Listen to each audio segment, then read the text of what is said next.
Bismillahirrahmanirrahim. Assalamualaikum warahmatullahi wabarakatuh.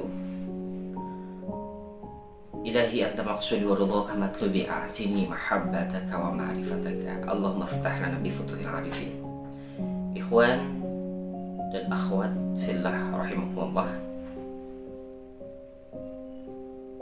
Kita akan membahas tentang menyelami hati.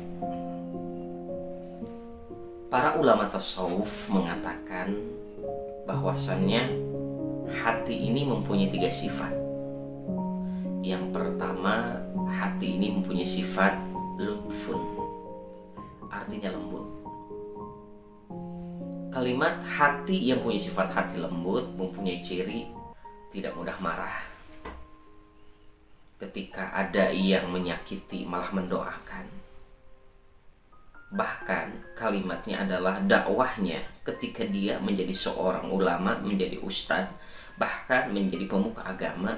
Kalimatnya adalah dakwah itu mencinta, bukan menghina. Dakwah itu memberikan kalimatnya itu merangkul, bukan memukul.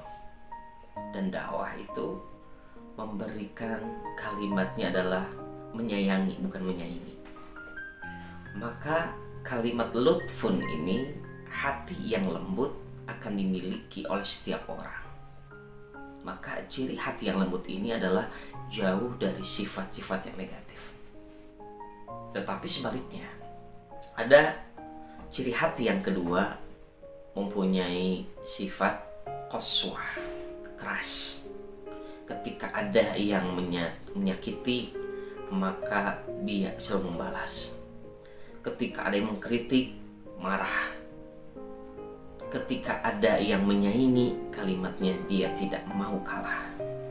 Maka kalimat ini yang menjadikan hati semakin keras. Bahkan di dalam ayat Al-Quran mengatakan fi qulubihim maradun. Di dalam hati mereka ada berbagai macam penyakit. Fazadahumullahu marada. Maka ketika penyakit itu dibiarkan, maka kalimatnya akan bertambah kronis penyakit tersebut. Karena dibiasakan mempunyai sifat hasad, iri. Kemudian kalimatnya sombong, takabur. Bahkan kalimatnya itu adalah tidak mau disaingi oleh orang lain. Ada hati yang ketiga yang mungkin di sini posisinya tengah-tengah. Yang mana sifat hati yang ketiga itu adalah fleksibel. Kenapa fleksibel? Karena ulama-ulama kalam mengatakan al-imanu yazid wa yanqus. Iman itu kadang bertambah, kadang berkurang. Maka kalimatnya adalah cocok dan fleksibel ini. Ketika niatnya ibadah, ketika hatinya selalu memaafkan, kadangkala hatinya tidak bisa menerima itu semuanya. Maka ketika hati ini ingin selalu lutfun, artinya lembut, maka kebanyakan orang mungkin bisa menambah wawasan keilmuannya, mungkin bisa menambah bacaannya dalam setiap harinya, ilmunya bertambah, tetapi kalimatnya, hatinya yang tidak diberikan keluasan. Artinya ilmunya bertambah tetapi hatinya tidak diberikan keluasan, maka kalimatnya akan menjadi kesombongan di dalam hatinya. Maka sifat yang seperti ini disebutkan di dalam Al-Quran. Seseorang yang mempunyai ilmu tetapi kalimatnya itu adalah tidak mengembalikan kepada Allah, maka dia termasuk mempunyai sifat seperti Haman yang mana disebutkan dalam Al-Quran.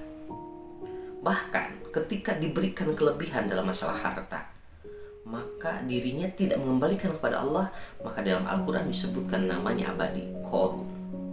Atau yang punya kekuasaan, yang mana kekuasaan ini adalah amanah dari Allah, yang dia harus menyadari bahwasanya amanah ini harus dijalankan sesuai dengan aturan Allah, sesuai dengan Al-Quran, sesuai dengan sunnah Rasulullah. Kalau tidak dikembalikan, maka kalimatnya sama diabadikan di dalam Al-Quran. Kalau misalkan jabatan ini tidak dikembalikan pada Allah, maka kisahnya sama seperti Firaun.